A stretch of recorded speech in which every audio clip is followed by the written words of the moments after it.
Okay, as always, happy Thursday. This one's a little bit later in the day because I have been all over the place trying to figure out what this one's going to be about. You got Live Cal Wednesday night, and then I have all of these thoughts of things that I want to say, and trying to land in one place is hard. So I figure I don't have to try to say it all, just say the thing, and then save the other things for other times. That makes perfect sense, doesn't it? Okay, let me start with a very strong declarative statement. I believe that all, and I can say this pretty strongly, all of the issues that we see in our society and culture now stem from a mistake that the church made about 300 years ago.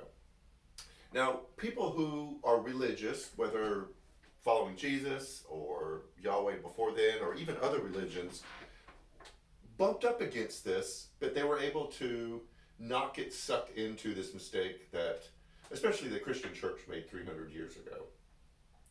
And that mistake was a movement from relational, caring for each other. What does it look like to practice love, understanding of a relationship with Jesus, to am I right or am I wrong? Or am I right? You are wrong. I think when you look at politics, when you look at online social media, it is awful because what it is, it's a contest, and you know what kind of contest it is, of who is the most right. And so you see memes pop up related to it that say, we don't listen to understand, we listen to respond. And so it's about being right, it's about proving the other person wrong, because 300 years ago, the church made the shift from what does it look like to love my neighbor, to practice in my everyday life following Jesus, to how do I know if I'm right? And if I'm right and you believe differently, then you must be wrong. Jesus faced this when the Pharisees came to him and asked him this question: what is the most important law of all the laws? And the reason why he was approached with that, one, it was to trap Jesus, which they were always trying to do, but two was because there were several schools of thought in the Jewish community, and they all kind of existed side by side, and kind of learned to develop this relationship with each other, where if somebody asked a question of their rabbi, the rabbi would say, here's how I understand it, here's what how tradition speaks into it, and then they would finish talking, and then another rabbi would go like, that's really insightful, there's a lot of important points in there, but here's how I see it. And there was a realization that comes with being the right one of power. And power is corrupting, and it lures you in. And so 300 years ago, roughly, the church realized that it was losing influence and it was losing power, kind of like we're seeing today.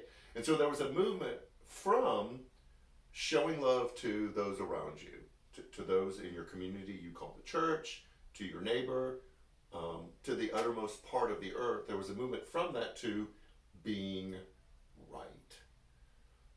I personally believe that this has become the most destructive force in the church.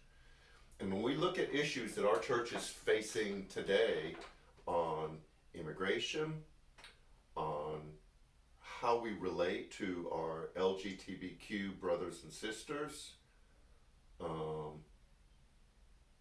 people of other faiths, people of other cultures or races, our conversation becomes about who's right or who's wrong. And in that, we lose sight of what it means to love each other. And the church has hurt itself by being more concerned about being right and protecting their understanding of right than they are showing love and compassion. And many of you out there have been an innocent victim of a church's battle to determine who was the most right, because what comes with being right is power. If I can crush your opinion or viewpoint with my opinion or viewpoint, even if I'm not right, then I gain the power to have control over my environment. And we've sacrificed. And Jesus' response to the Pharisees was, what is the most important law? He recognized what they were doing. One, they were trying to trap him. Two, is they were trying to establish dominance as the most powerful, the most right group during that time. And Jesus had two answers. The first one was to quote the Shema from Deuteronomy, to love the Lord with all your God, all your heart, all your soul, all your mind, all your strength. And the second one was to love your neighbor as yourself. And I believe that this was a template that Jesus gave anyone who is listening to him, that when your theology undergoes a change, when you're trying to decide how you're going to live your life, when you're trying to decide your own personal code of ethics and values and morals, it always has to measure up against these two. Because Jesus came to say, you've heard it said, but I say unto you. And what he was saying is, you have all of these laws, you have all of these understandings of what's right and wrong, but I'm telling you it's these two things that are the template to how you measure your rightness, if that's how you want to call it. I think if we in the church can get that right, that it's not about being right, which seems really ironic to say, but it's about how do we show our love for God, and then how do we show our love for others, that all of these issues that we stand on, that you better have the right position, you better have the right stance, you better have the right opinion, will become less important, because it's not about protecting theology.